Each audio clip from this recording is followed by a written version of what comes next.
Welcome back friends, मैं हूं प्रमोद और आप देख रहे हैं इलेक्ट्रिकल क्लासेस यूट्यूब चैनल। तो आज की इस वीडियो में हम जानेंगे हमारे घर में जो एसी सप्लाई आती है उसमें हमें पता है हमारी सप्लाई न्यूट्रल वायर और जो हमारी फेज वायर है उनके थ्रू आती है।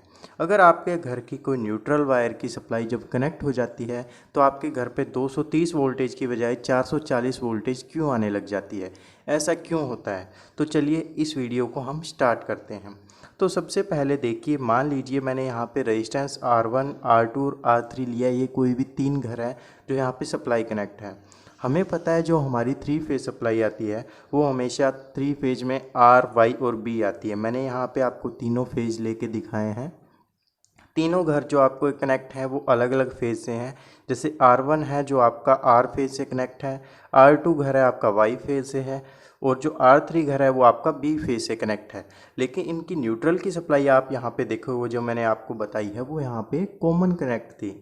अब मान लीजिए आपका कोई भी फॉल्ट आता है और फॉल्ट आने के बाद में आपका जो यहाँ से आपकी, मान लीजिए मैं आपको बताता हूँ एक एग्जांपल के थ्रू।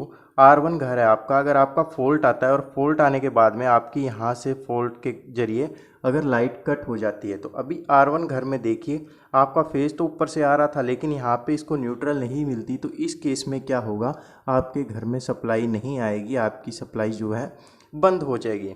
तो ये केस पहला देखिए, इसमें क्या है, आपका न्यूट्रल की सप्लाई आपके घर से बिल्कुल कनेक्ट जो कनेक्ट थी पहले वो बिल्कुल कट हो चुकी है। अभी आपका फेज आ रहा है लेकिन आगे सप्लाई पास नहीं हो पा रही, तो यहाँ पे कोई भी करंट फ्लो नहीं करेगा इस केस में। अभी लेके चलते हैं हम केस दूसरे केस में मान के चलिए आपकी जो सप्लाई आ रही थी न्यूट्रल की यहाँ से कट हो गई। अगर यहाँ से कट होने के बाद आप देखेंगे आपकी जो न्यूट्रल की सप्लाई है आर फेज में आ रही है और न्यूट्रल से वो कनेक्ट हो जाती है। लेकिन वाई और बी फेज की अगर मैं देखूं, इसमें तो आपकी 230 वोल्टेज या 220 जो आपकी घर में वोल्टेज आती है वही मिलेगी, क्योंकि न्यूट्रल और फेज के बीच में R1 घर है वो कनेक्ट है। लेकिन जब आपकी यहाँ से न्यूट्रल की सप्लाई डिस्कनेक्ट होगी तो देखिए वाई फेज में क्या होगा, यहाँ से सप्लाई आएगी और न्यूट्रल ये कहाँ से लेगा, बी फेज से लेगा। मतलब कि वाई और बी फेज क्या है, यहाँ पे सीरीज में कनेक्ट हो गए हैं। आप यहाँ से देखेंगे तो यहाँ पे न्यूट्रल की बजाय दूसरे फेज से कनेक्ट हो जाता है। आपको पता है न्यूट्रल और फेज के बीच में आपकी जो है 220 वोल्टेज रहती है और फेज टू फेज के बीच में आपकी 440 वोल्ट रहती है थ्री फेज के केस में। अब ये दोनों सीरीज में कनेक्ट हो गए। अगर आप लोगों को नहीं समझ में आ रहा है तो थोड़ा आप यहाँ पे देखिए ध्यान से, आपको समझ में आएगा। सेम यही है, वाई फेज यहाँ पे लिया है मैंने और बी फेज यहाँ पे लिया है। और Y और B के बीच में देखिए हमने यही रेजिस्टेंस R2 ये वाला है और R3 ये वाला है। इनकी हमने कोई ना कोई वैल्यू एक अज्यूम कर ली है। मैं मान के चलता हूँ आपका जो V1 यहाँ पे जो हम निकालेंगे R2 रेजिस्टेंस के अक्रॉस, ये R2 है और ये R3 है। तो यहाँ पे हम लिख लेते हैं ये R2 है और ये है R3। पहले जब हमारी 220 वोल्टेज आ रही थी जब तक हमारा यहाँ पे न्यूट्रल कनेक्ट था, अगर यहाँ पे इसकी सप्लाई डिस्कनेक्ट हो जाती है, मैंने आपको बताया था अगर ये यहाँ पे डिस्कनेक्ट होगी सप्लाई तो आपकी जीरो वोल्टेज रहेगी इसके बीच में। अगर ये सप्लाई यहाँ से डिस्कनेक्ट हो जाती है तो इसका मतलब ये दोनों सीरीज में कनेक्ट हो गए। अब देखिए 440 वोल्ट फेज टू फेज के बीच में हो और आपके घर में दो सप्लाई, मतलब दो घर जुड़े हुए हैं। ये मल्टीपल घर भी हो सकते हैं लेकिन अभी हम यहाँ पे सिर्फ दो घर का एग्जाम्पल लेके चल रहे हैं। वीडियो में आगे मैं और भी आपको बताऊँगा। अब मान के चलिए इसके बाद आपके घर में कितनी वोल्टेज आएगी वो इस बात पे भी डिपेंड करता है आपके घर में लोड कितना कनेक्ट है। आपने एक फ़ैन चला रखा है, फ्रिज चला रखा है, एसी चला रखा है, सब कितना कुछ चल रहा है। अब मैं मान के चल रहा हूँ आपका जो ये घर है, पहला घर जिसको आप R2 बोलोगे, इस घर में सिर्फ आपका 100 ओम का रेजिस्टेंस है। मान लीजिए आपके 100 ओम के अप्लाइंसेस ही कनेक्ट थे और R3 वाला जो रेजिस्टेंस है इस घर में आपके 300 ओम के जो है अप्लाइंसेस कनेक्ट थे। अब देखिए 440 वोल्टेज लगाई है यहाँ पे हमने, क्योंकि ये दोनों यहाँ पे देखिए फेज टू फेज के बीच में सप्लाई ले रहे हैं। तो आप सिंपली यहाँ पे वोल्टेज डिवीजन फॉर्मूला लगाएंगे तो आपको पता चल जाएगा आपके घर में कितनी सप्लाई आ रही है।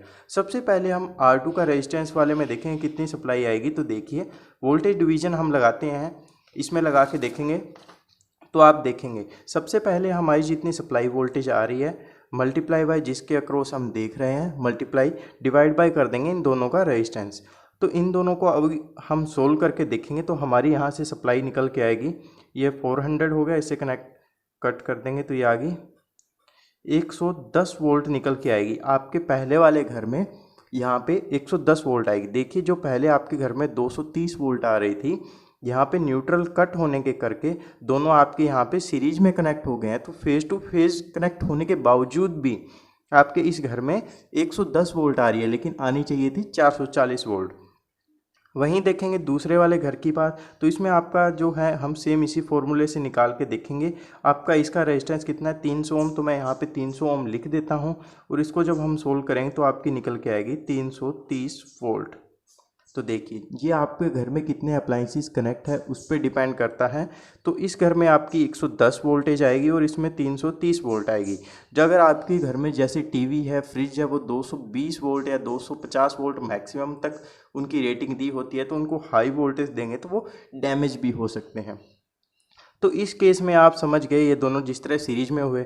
अगर अब एक केस आप और देखेंगे, उस केस में आप क्या देखेंगे, अगर ये आपका यहाँ से कट होने की बजाय आपका न्यूट्रल का वायर है जो यहीं से कनेक्ट हो गया, कट हो गया होता, तो इस केस में देखेंगे आपके तीनों होम है वो एक दूसरे की फेज वायर से कनेक्ट है। इन दोनों में फेज टू फेज करंट आएगा, इनमें फेज टू फेज आएगा।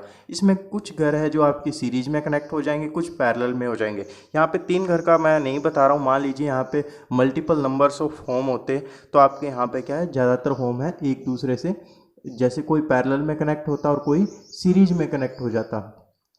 तो उस केस में भी आपके घर में किसी में आपको है बहुत कम वोल्टेज देखने के लिए मिलती, मतलब कि यहाँ पे कुछ तो अंडर वोल्टेज के केस में आ जाते और कुछ ओवर वोल्टेज में आ जाते। अंडर वोल्टेज वाले में आपकी वोल्टेज है बहुत ज़्यादा कम रहती है और ओवर वोल्टेज के केस में आपकी वोल्टेज बहुत ज़्यादा बढ़ जाती, जिससे है कि आपके घर के अप्लाइंसेस डैमेज हो सकते हैं।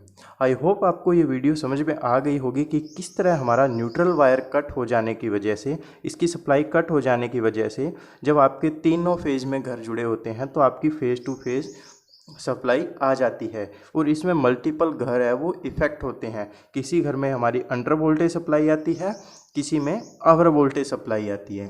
आई होप आपको ये वीडियो समझ में आ गया होगा। अगर अभी भी आपको इसमें कोई डाउट है तो आप कमेंट करके मुझसे पूछ सकते हैं। वीडियो अच्छी लगी हो तो लाइक कीजिए, चैनल को सब्सक्राइब करना मत भूलिए।